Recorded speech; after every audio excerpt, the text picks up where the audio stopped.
Ըստ էության Արինբեշտ փողոցի անմխիթար վիճակի մասին է։ Փողոցը բավականին երկար ժամանակ է գտնվում է այս վիճակում։ Ընթացիկ երևի կտեսնեք ինչ վիճակ է։ Խնդիրը նրանումն է, որ այս ամբողջ ժամանակահատվածում, քանի որ փողոցը տնտեսական նշանակություն ունեցող, այստեղ բազմաթիվ հիմնարկություններ, գործարաններ կան, եւ այդ գործարաններին սպասարկում են մեծ տոննաժով մեքենաներ, այդ դրա պատճառով հիմնականում փոսեր առաջացել եւ ամեն եղանակային փոփոխություններից հետո այդ գարուն համար եւ այլ ավելի խորանում է։ Ընթացիկ ամեն անգամ դիմել ենք պետական համապատասխան մարմիններին, տեղական ինքնակառավարման մարմիններին, բայց առ այսօր արձագանք չկա։ Վերջի վերանորոգումը, եթե չեմ սխալվում, կատարվել է մոտավորապես 10 տարի առաջ, թե մեր մեջնորդությամբ, թե քաղաքապետարանի, ոնց որ 50-50 տարբերակով։ Տեսեք, մի հատ ցուցանիշ ասեմ, որը արդեն դրագրի։ Կայարանից մինչև Արցախի փողոցի վերջը, Արինբեշտի սկիզբը, կազմում է մոտավորապես 4-ից 5 կիլոմետր։ Մենք գալիս ենք այդ հատվածը այնքան ժամանակում, ինչքան որ բարձրանում ենք այս 980 մետրը, մոտ 1 կիլոմետր։ Այսքանն եմ ուզում բանել, եւ մի հատ էլի կարևոր խնդիր կա, դա տրանսպորտի խնդիրն է։ Բնականաբար, չգիտեմ, երևի ես վիճակից ելնելով թե ինչա, այստեղ ընդամենը աշխատում է մի հատ 48 համարի ավտոբուս, որը Զավարյան փողոցից, եթե չեմ սխալվում, ընդամենը 2 հատ ավտոբուս է, Զավարյան փողոցից մոտենում է այստեղ եւ չի հասցնում սպասարկել քաղաքացիներին, աշխատողներին եւ այլն։ Շատերը մեր մոտ աշխատանքի չեն ուզում ընդունվել, հենց այդ տրանսպորտի պատճառով։ Այսքանն եմ ուզում ասել, եթե անձամբ ես քաղաքապետարանի նամակ եմ ուղարկել, որի մեջ նշდა 23-ին էր, 24-ին էր, մեքենան էլ դրա պատճառով վթարվել էր։ Ինձ գրավոր պատասխան է եկել 25 թվականի առաջի կիսամյակին նախատեսել ենք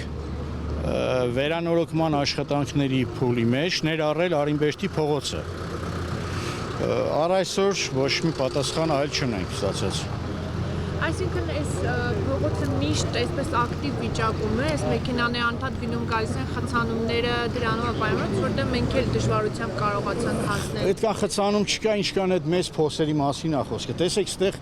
եթե ուշاد եղաք, այս մի քանի րոպեում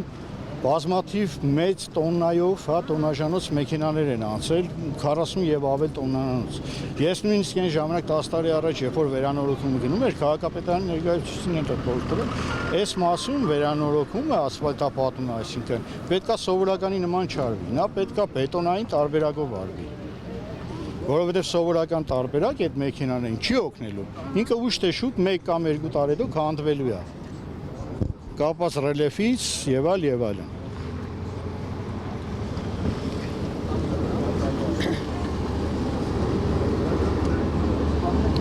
Այսինքն ինքը այսպես ամբողջ երկայնքով նախ այստեղ ինչ գործարան, ինչ է գտնվում։ Տեսեք, բազմաթիվ գործարաններ կան։ 100-ից ավելի տնտեսվարողներ կան, մեծ ֆիրմաներ կան։ Նույնիսկ մաքսատունն է այստեղ։ Դրսից եկող մեքենաները, որը որ արտասահման եկող մեքենա, պարսկական ավտոները, ռուսական մեքենաները գալիս են այստեղ բեռնատարները։ Ոնց որ ասած, սա մեր դեմքն է, այս ճանապարհը մեր դեմքն է։ Հիմա մենք մեր դեմքն ենք ցույց տալիս։ Մեծ տնտեսվար։ Տեսեք, այստեղ ունենք նոր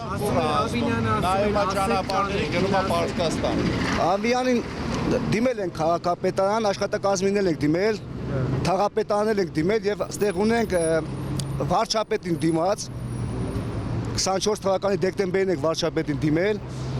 մինչև առ այսօր հələ պատասխան չկա, ռեալ պատասխան չունենք տված։ Ինչ խնդիրներ է առաջացնում այս հատվածը եւ փոսերը եւ մնացածը։ Տեսեք, տնտեսական հարցեր է կախված այդտեղ, շատ տնտեսվարողներ ճանապարհի պատճառով լքում են, տարածքը դուրս են գալիս։ Ճանապարհը մեծ նշանակություն ունի արտադրողների, արդյունաբերողների համար, այդտեղ ճանապարհի պատճառով մարդիկ դուրս են գալիս տեղից։ Տնտեսվարողների մի մասը հրաժարվում են։ Մաքսատան համար չի հանդիսանում այս ամենը, չէ՞ փորձեք։ Տեսեք, փորձեք կանգնեցնենք այս դասից եկող մեքենաներին, Ներմուծող մեքենա հարցրեք, տեսեք ինչ ճանապարհ է։ Մարդիկ 10000 կիլոմետր ճանապարհ հասնում ես, 1 կիլոմետրը 2 ժամ է տևում միջև մտնում են մաքսատում։ Վերջին հաշվով բեռնատարի համար հավատացեք համարյա միևնույնն է։ Ինքը այն բարձրության վրայի մեքենա է, որ իր համար հետ անցնելը փոսը կլինի չի լինի, համարյա նույնն է։ Բայց մյուս բոլոր ղեկավար անձնակազմը, տրանսպորտը, աշխատակիցները, որոնք պետք է գնան գան, իրաց համար լուրջ խնդիր է։ Սա է։ Եվ երկրորդը վերջին հաշվով այս ամբողջ փողոցում, այդ որ ասացինք տնտեսական նշանակության բան է, որ 100 եւ ավելի լուրջ ֆիրմաներ են աշխատում, ինքը ինչ-որ չափով նաեւ պատկերն է մեր, հա, բիզնես ռելեվային մեր բիզնես կյանքի։ Ասենց ասենք, քաղաքապետարանը տրանսպորտ ունի, չէ՞, այդ քաղաքապետարան տրանսպորտի վարորդը չի ներկայացնում ճանապարհի մասին խնդիրը։ Կամ շտապ օգնություն է գալի, կամ հրշեջ ծառայություն մեքենա է գալի, դրանք չեն տեսնում այս ճանապարհը։ Մենք չպետք է ասենք, որ ճանապարհը վատն է։ Իրանք պետք է ներկայացնեն, չէ՞, իրանք իր աշխատողը պետք է գնա ներկայացնի, որ ճանապարհը քանդված է, վատն է։ Նա սանիտարական վիճակը տեսեք, հələ խնդրում եմ այնտեղ տեսեք, ինչ վիճակ է այնտեղ։ Լուսավորություն չկա, գիշերային լուսավորություն չկա, այս բոլոր մեքենաները միջև հասնում են այստեղ, խոսքը Արինբերդի 6 հասցեից միջև 62 հասցեն է։ Դեցի կրուգից սկսված միջև վերև բարձան 62 հասցեն, մոտ 1 կիլոմետր տարածքան։